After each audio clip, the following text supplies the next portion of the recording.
Welcome to the deep dive.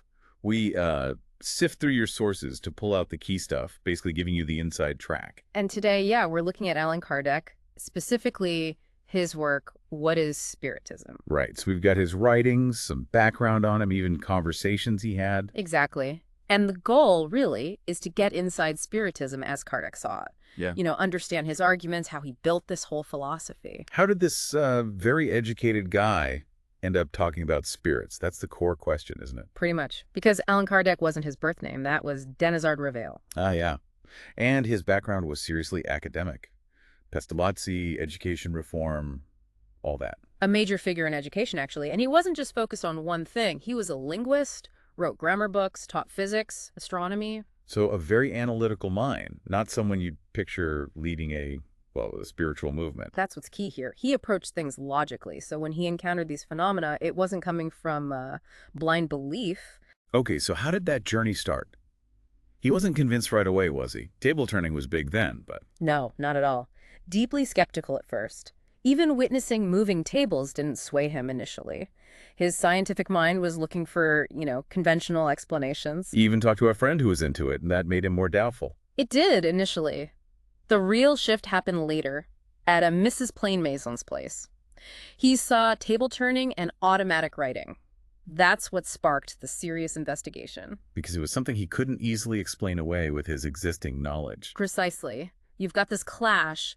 Rigorous scientific thinking meets phenomena that seem to defy it. Yeah. That's the tension. And this is where his methodical nature really kicked in. He didn't just accept it, he started experimenting. Absolutely, like a scientist. Observing, comparing different accounts, looking for patterns, rejecting theories that didn't fit all the facts. Very systematic. Building it up piece by piece, logically. Yes. He wanted explanations that covered all the details.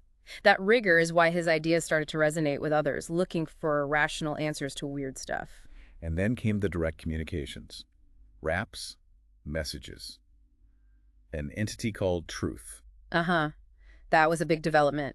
Through those messages, and later others via different mediums, he started to believe he had a kind of mission. And the name Kardec came from these communications too. Yes, confirmed through spirit messages, apparently. Though starting a journal to spread these ideas wasn't easy. He struggled to get funding at first. So after all this investigation, what are the absolute basics, the core ideas of Spiritism? Well, number one is the spirit world. It's populated by beings who used to be us, humans, just without the physical body. And it's not some distant heaven, is it? It's here. Right here, surrounding us, interacting with our world, like an invisible layer coexisting with the visible one. And these spirits, Kardec said, they're not just wisps of smoke. No, they're concrete beings. They retain a form similar to their human one. But, and this is important, dying doesn't make you instantly wise. Spirits are still learning, progressing. Like us, just disembodied. Exactly. And a huge part of Spiritism is that communication is possible. Through mediums or sometimes just spontaneously? Both. Maybe a feeling, a vision, noises, or facilitated through a medium writing or speaking. And these interactions have moral meaning. You mentioned something, paraspirit. What's that? Ah, yes.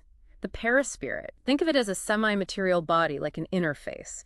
It's what allows the spirit, which is immaterial, to interact with matter. So that's how they move things, or make noises, or help a medium write. That's Kardec's explanation, yes. It's the bridge. It allows that influence on the physical world. Okay, so back to the tables turning.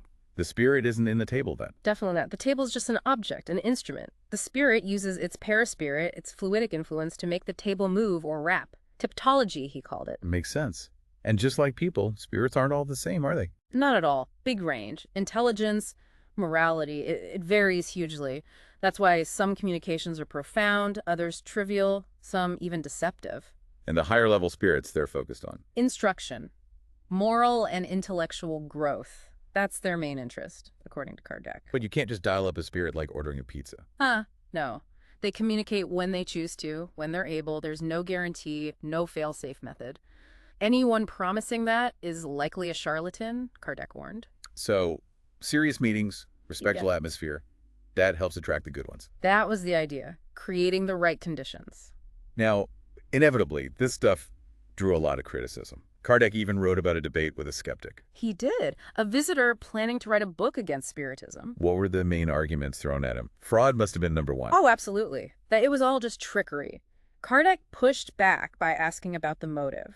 Why would so many people, often respectable folks, engage in such elaborate hoaxes? What's the payoff? Good point. And what about that weird crackling tendon theory? Right. A surgeon claimed the raps were just mediums clicking a leg tendon. Kardec basically took that apart. How so? Well, he pointed out how painful and tiring that would be, how it couldn't explain raps coming from walls or ceilings or heavy furniture moving. Plus, the surgeon hadn't actually studied real mediums doing it. It just didn't fit the observed facts. The skeptic also hit him with the idea that seances only happening for believers was suspicious. Kardec argued you need good faith. He differentiated between genuine seekers and determined doubters. Convincing someone takes time, openness, actual study. It's not like a magic show performed on demand. Right. Spirit phenomena aren't lab experiments you can just replicate anytime. Exactly. Conditions matter. Receptivity matters. There were also complaints about the jargon, the language Spiritism used. Barbaric, the skeptic called it. But Kardec just compared it to any other field. Science, art, they all invent new words when needed. Spiritist, Spiritism, these terms were necessary for precision, he felt. What about disagreements within Spiritism? Surely that was used against him. It was. The skeptic saw it as proof it was all made up. Kardec admitted variations existed, but argued the core principles, the fundamentals, were consistent across reliable communications. And he stressed the source wasn't him, but the spirit world itself, right? Yeah. Which allows for different perspectives. Precisely. It wasn't one person's doctrine. Then there's the classic charge. You're just reviving superstition. Yeah, that came up a lot. Kardec's response was basically, if it's real, if it's based on observed facts and reason, it's not superstition anymore. Is it real? That's the question. He actually thought Spiritism clarified things, replacing baseless fears with understanding. And the reaction from established science? Mostly negative, I assume. There was definitely opposition. But Kardec pointed out that many educated people, doctors, lawyers, academics were embracing it. He even shared an account from a physician who initially doubted but came to see it as evidence of a new natural force. The skeptic also argued, well, belief in spirits is ancient, universal. Maybe it's just wishful thinking. Kardec flipped that too. He said the very universality and persistence of the belief suggested there might be something to it. And he tackled other explanations too, like just magnetic fluid or thoughts being reflected. Yes. He said magnetism couldn't explain the intelligent responses you got from table rapping, and the idea that mediums just reflected the questioner's thoughts. He found that illogical for various reasons, like getting information nobody present knew. Wow, he really seemed to have an answer for everything, even why some people don't see phenomena. Again, it came down to good faith, patience. And crucially, he insisted modern Spiritism wasn't built on old beliefs, but on observing new phenomena and reasoning towards an intelligent cause spirits. Okay, let's shift gears a bit. Beyond the debates, what about the practical day-to-day implications? He had strong views on paying mediums. Very strong. He was completely against commercializing it. He felt disinterestedness, doing it freely, was crucial for authenticity. Plus, he found the idea of charging money to talk to grieving relatives morally repugnant. He felt genuine family mediums made professionals unnecessary anyway. Largely, yes. And he thought paid mediumship could attract lower influences more easily. That connects to the dangers he saw for mediums, right? This obsession idea. Exactly. Obsession being the negative influence or even control exerted by less evolved, sometimes malicious spirits. And it wasn't just one thing, there were degrees. Right. He described simple obsession, like getting persistent negative suggestions, then fascination where the medium is tricked into believing false things are true, often flattering things, and subjugation, the most serious, where the spirit gains significant control over the medium's actions or will. And this was different from, say, mental illness. He was clear on that. Mental illness had organic, physical causes. Obsession, he argued, was spiritual, and Spiritism offered ways to combat it, often by reasoning with the obsessing spirit. Interesting distinction. And how did he tell a good medium from a potentially unreliable one? Humility was key. Good mediums saw themselves as instruments, were critical of the messages, didn't seek fame. Less reliable ones might be vain, boastful about communicating with important spirits, and resist scrutiny. And beyond just phenomena, what was the use of all this, according to Kardec? Instruction, moral uplift, learning about the afterlife, the consequences of actions. He believed this gave people a powerful, rational incentive to live better lives. It also put Spiritism in dialogue, sometimes conflict, with traditional religion, didn't it? Yes, definitely. There were clear differences with church doctrine. Like what? Reincarnation, for one. The idea that souls existed before Adam. His rejection of eternal physical punishment in hell.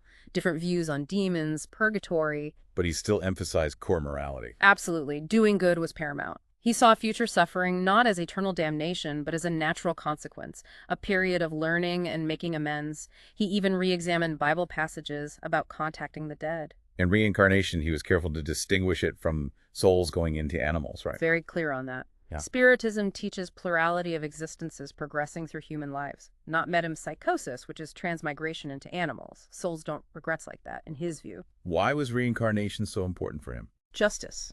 Divine justice. It allows time for learning, for growth, for fixing past mistakes. How else could souls truly progress and understand the consequences of their actions? Did he think non-spiritists were doomed then? Not at all. He stressed that God judges by actions, by the heart, by efforts towards good, not by specific beliefs. He saw Spiritism more as completing or clarifying Christ's teachings for a time when humanity was perhaps ready for it. So fundamentally, it was an antidote to materialism, offering evidence for spiritual reality. That was a huge part of it, providing, as he saw it, tangible proof of the soul, the afterlife, and strengthening genuine religious feeling by grounding it in reason and observable facts, expanding our view of nature's laws. He had that section, Elementary Notions, where he kind of summed things up again, reiterating that just seeing a table move isn't enough. Right, you need study. He pointed out, logically, if you don't even believe in a soul, spirit phenomena will mean nothing. You can't just rely on hearsay or quick demos. Need to engage seriously. Yes, and he revisited the basics. The corporeal world, the spirit world not empty, but full of beings. And reminding people spirits aren't instantly perfect. They're still learning, too. Exactly. And the rise in manifestations wasn't random. He saw it as providence, a way to counteract growing disbelief. He mentioned full apparitions being rare, but other experiences less so, especially near death. Isolated things, noises, touches, brief visions more common. And again, different types of spirits handle different things. Lower ones for physical effects, higher ones for teaching. Be wary of specific predictions, though. Definitely. He warned that beyond general moral guidance, spirits aren't necessarily reliable fortune tellers. Deception is possible, especially from lower spirits pretending to be knowledgeable. He also touched on different types of mediums, like writing mediums. Yes, mechanical ones where the hand moves seemingly on its own, and intuitive ones where the medium receives thoughts and writes them down consciously. But always apply reason. Absolutely critical. Common sense, logic, scrutinize the content of the message. Is it moral? Is it rational? That's the test. Because understanding this reality, for Kardec, should naturally lead you towards wanting to do good. That was the core moral outcome he expected, and he hoped it would push science forward too by recognizing this intelligent spiritual force in nature. He used the idea of the soul existing before birth to explain a lot of things, didn't he? Yes, things like innate talents, different moral leanings, why some people click instantly and others clash, even our conscience. Pre-existence offered a framework. And it tied into why bad things happen to good people. Right. The apparent injustices of one life make more sense. It's seen as part of a longer journey, with causes and consequences playing out across multiple lifetimes, suffering as expiation or learning. He even talked about the soul during sleep and the process of dying. The soul being active in sleep, death as a gradual separation, often followed by a period of confusion before clarity returns. But the individual persists. Absolutely. The personality, the memories, the identity remain. That's shown in mediumistic communication. And souls can reunite with loved ones. What about children who die young? They continue their development in the spirit world. The need for multiple lives explains why some lives are cut short. It's part of a larger plan for growth and justice. Everything serves a purpose in this ongoing journey. It's whole cosmology, really. The spirit world is a place of constant activity, purpose. Guided by a supreme intelligence, yes. It's a comprehensive worldview. So, wrapping up this deep dive into what is Spiritism, we've really traced Kardec's thought process. Yeah, from his skeptical beginnings to building this detailed system, we've hit the core concepts: spirits, communication, paraspirit, reincarnation, and how he defended it all. Address the criticisms, the moral implications. It gives you a real handle on the foundations of the movement. It's a framework for understanding why Spiritism resonated and continues to resonate with many. It offers answers to some big questions. And maybe a final thought for you, the listener. If you take seriously this idea, Kardec champions the soul's continuous progress through many lives. How does that change how you look at your own life right now? Your challenges, your future, maybe even humanity's future. It certainly is something to ponder. Definitely food for thought. Thanks for joining us on the deep dive.